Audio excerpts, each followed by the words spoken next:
Welcome back to another episode of Minecraft. I'm Jade, and in today's episode, we're going to continue working on this hill up here. In the last episode, we built this tower castle, and we filled out its interiors. But today, we're going to put some more buildings up here on top of this hill that'll be essential to the king that lives here. And I want to do it a bit differently than I've done in the past. When I built Fishaville, I kind of just built a house wherever I felt it fit. And there was no really rhyme or reason to where I was putting the houses. But up here, I want to take a little bit of time and plan out where each building is going to go. So probably make like a foundation on the ground, and then know what that building is going to be before I build it up. And I'll also probably take the time to go in and build out an outline of where the wall of the castle is going to be, because you need a wall for defense. But also in this episode, we're going to go over to the spawn chunks and build a sheep farm, because we need to get wool to build banners. We'll make a banner for this castle and plaster it all over the place. And also in this video, we're going to talk more about the world's lore. In this video, we'll talk about the age of crafters. Last episode, we talked about the spawn age, so this will be the age that follows that. So we got a lot to do, so I'm going to go ahead and clear out some of these trees here and start laying out some foundations of some buildings. So let's get started.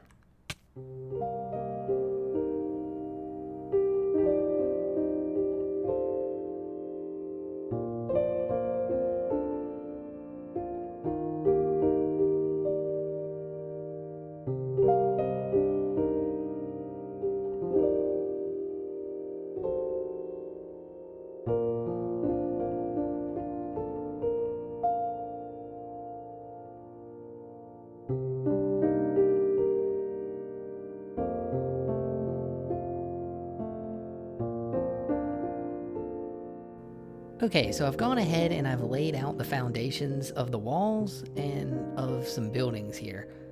And as I was working, I found this guy and gave him a bone so he can be the first resident, full-time resident of the castle up here. But I went and just laid out everything in cobblestone, so you can't really see much from this angle.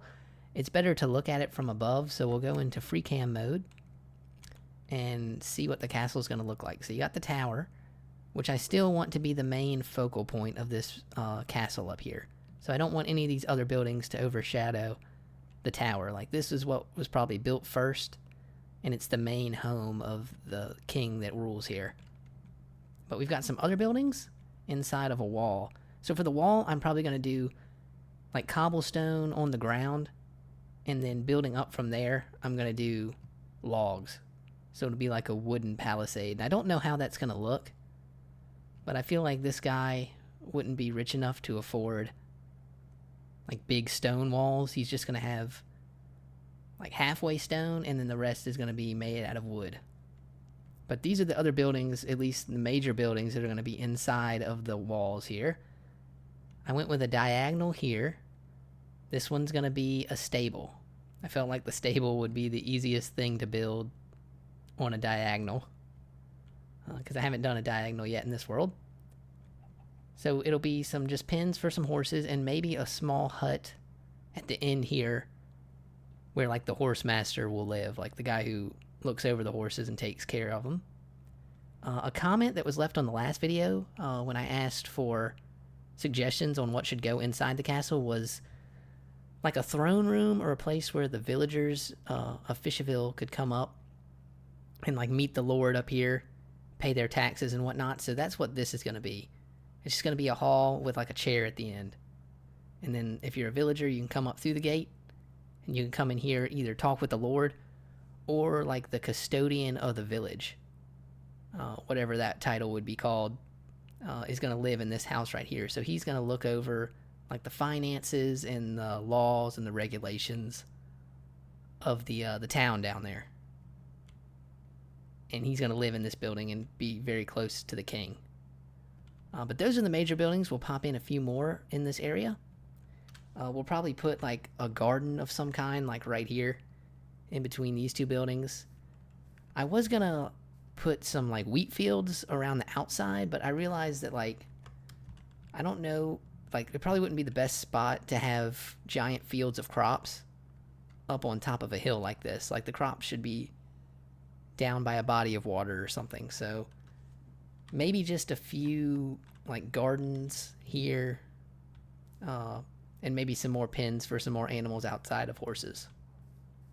But I'm gonna go ahead and continue building up the walls and then these few buildings here. But before we do that, let's head over to our spawn chunks, because we need to get started on building that sheep farm over there so we can get a banner to put inside of this castle here. So let's go do that. Okay, so we're over here in our spawn hole because this is where we're going to build our wool farm. The spawn hole is home to 3 of the farms that we've built already in this world. So over here is our moss farm. It gives us moss related products and most importantly bone meal.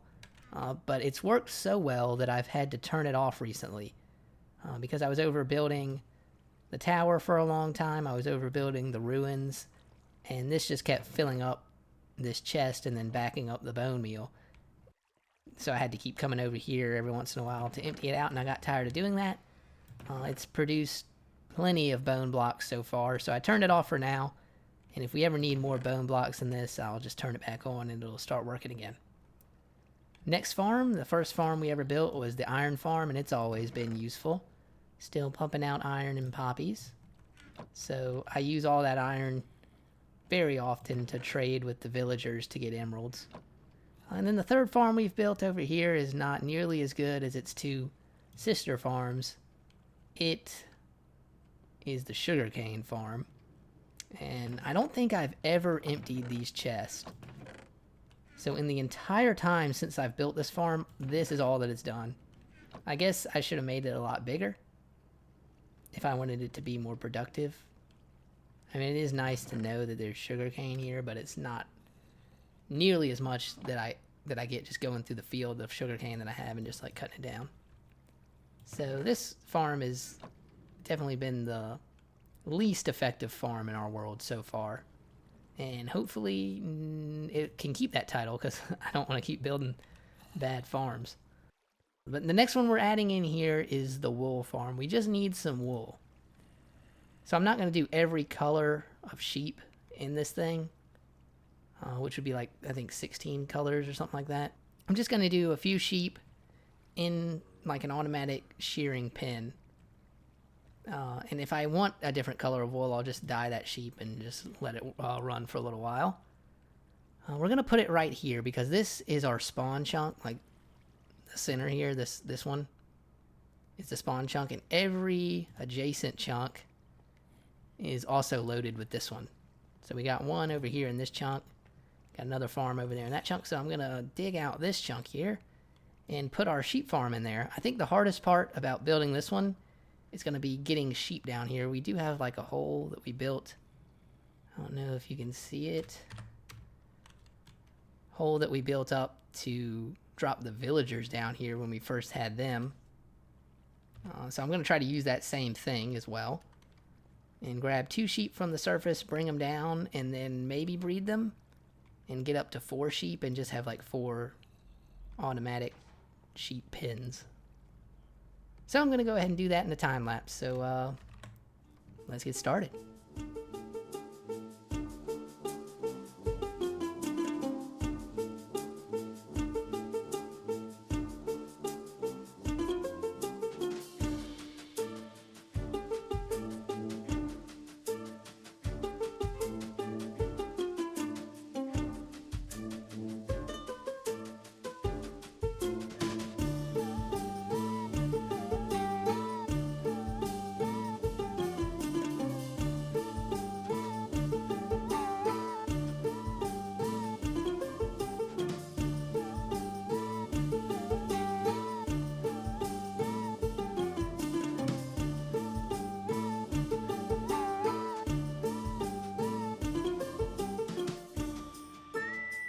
Alright, so we've built up our wool farm, and it was a pretty simple build.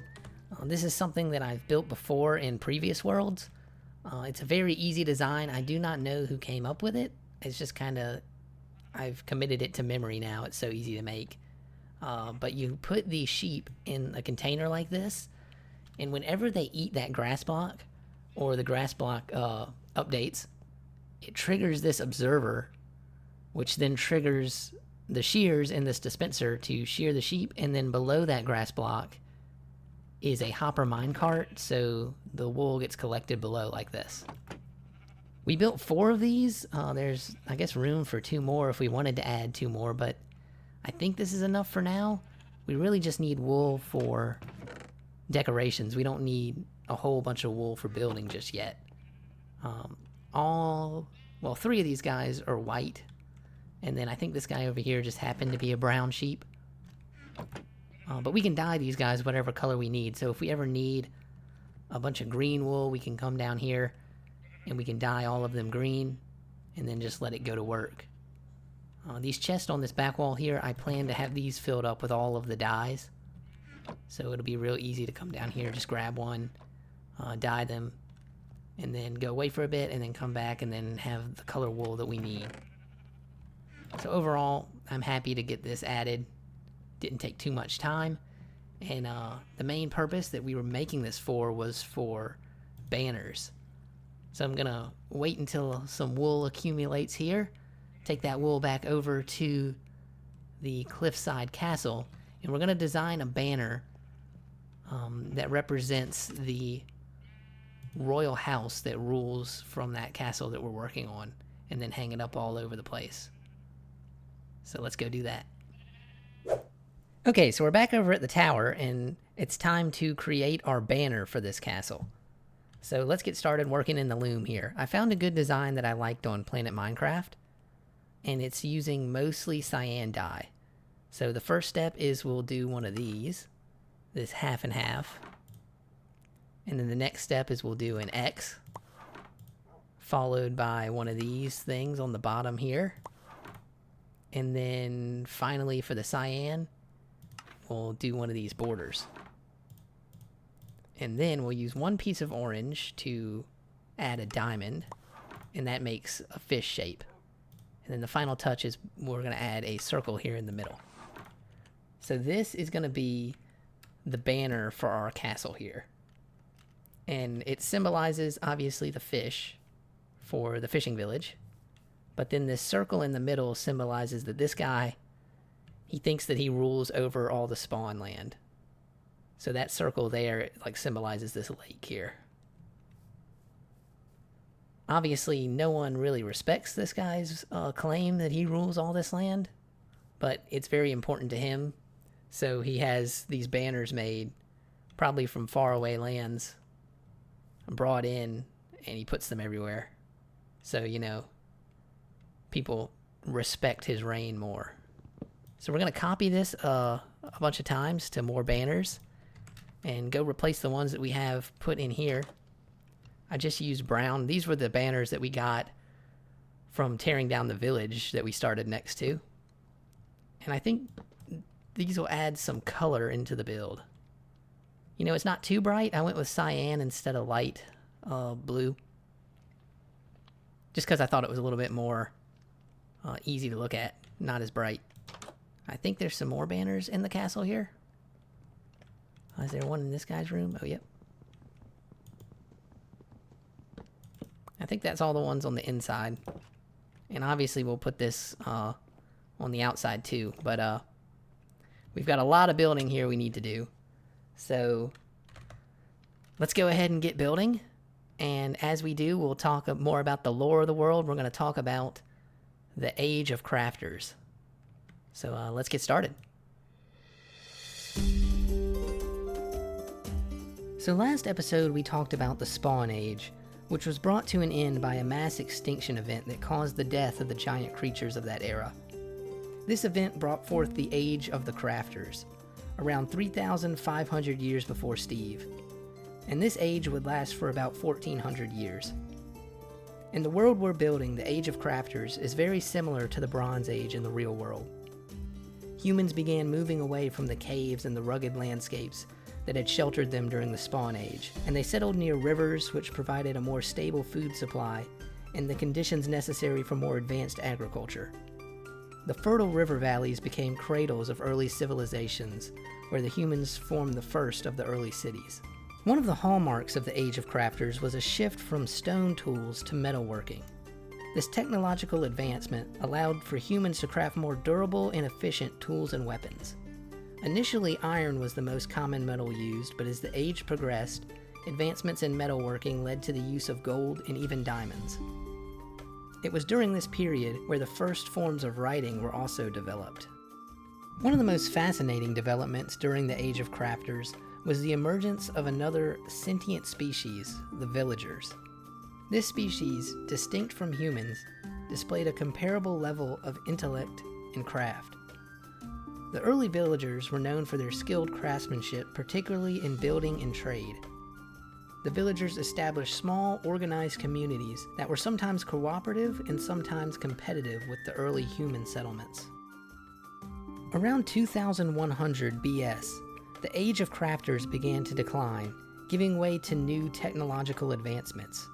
This transition is often associated with the development of magic, which revolutionized toolmaking, building, and warfare.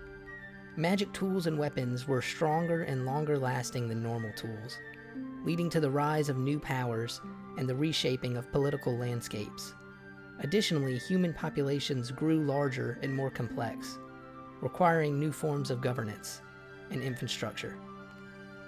All of this would play out in the next age, known as the Age of the Ancient Builders.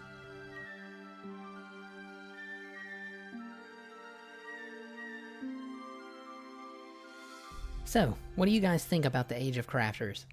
I think so far in our world, the first two ages have been kind of similar to real-world human history. But in the next age that we're going to talk about, the Age of the Ancient Builders, it's when magic's going to get released into the world. And that'll make everything change. But anyway, that's enough lore for today's episode. We have finished the castle, and I think it turned out pretty good. I was worried about how the palisade wall, like the wooden palisade walls would look, but they turned out pretty nice. I went alternating between like oak and strip spruce, and I think it doesn't look too much of the same, which is what I was worried about. Broke it up with the stone on the bottom, and then switch between logs there. But let's take a look at it from free cam, because I think that's where it shines from above up here. So you can see it's the wooden wall all the way around except for this backside, which is the cliff. And then I've included the new buildings here. I kind of left some chopped trees down here in the front of the castle because I figured they would cut these down. You don't want the trees to grow up too close to the wall, or else like attackers could come hide in the trees and you couldn't get a good shot on them.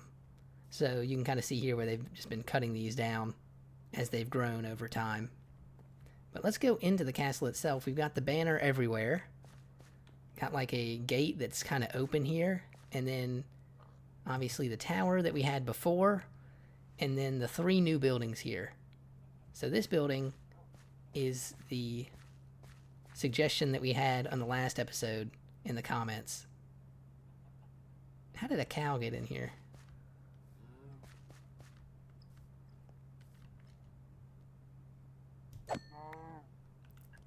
Okay, so we had a suggestion last episode in the comments to build like a throne room or a place where the villagers could come and, you know, meet with the Lord itself. So that's this building here. And on the inside, it's pretty simple. It's just a chair, and then this is where the custodian of the castle would stand, or and like speak for the Lord, keep track of the books and whatever he makes up. This guy here would write down.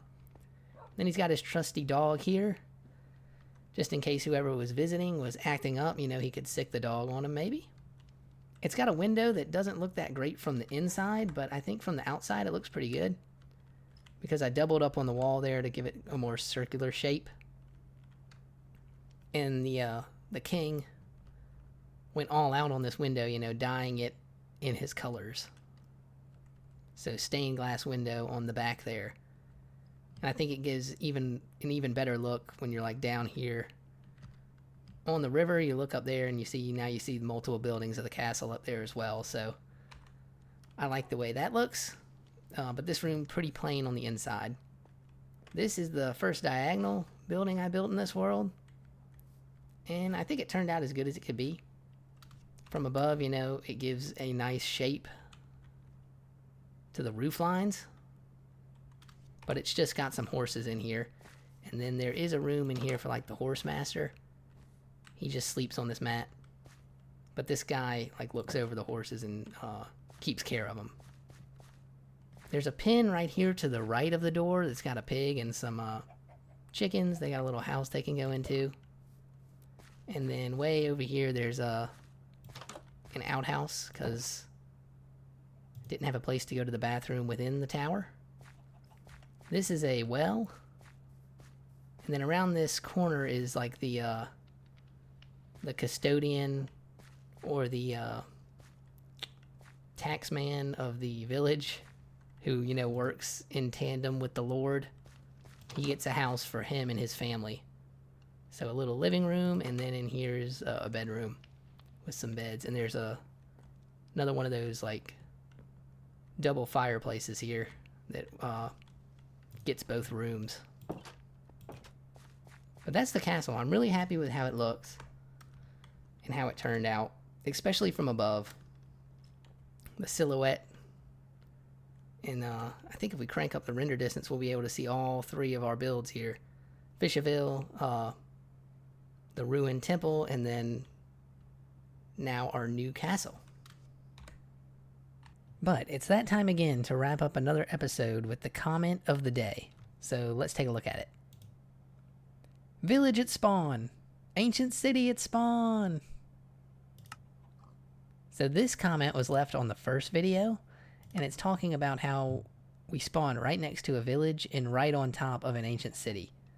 I thought to include it because this is a great seed that we're playing on.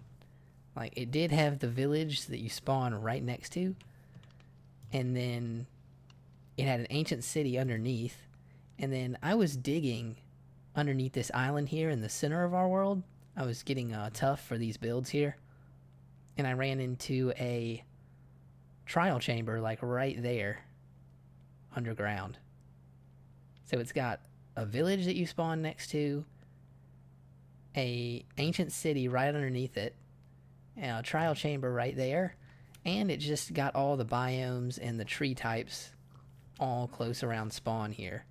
So it's a really good seed if you're ever looking for a seed to play on. I think we can do /seed, and it's this here. And if you want to follow along with what where we're going in the world, you can look at it there too. But that's going to do it for today's episode. We completed the castle here. In the next episode, I think we're going to start preparing to go to the end. I think it's about that time to go to the end, defeat the dragon, and get Elytra. Probably not going to do it in the next episode, but in the next episode we're going to make the preparations so then we can do it in the episode after that. But thank you guys for watching. Thanks for all the nice comments.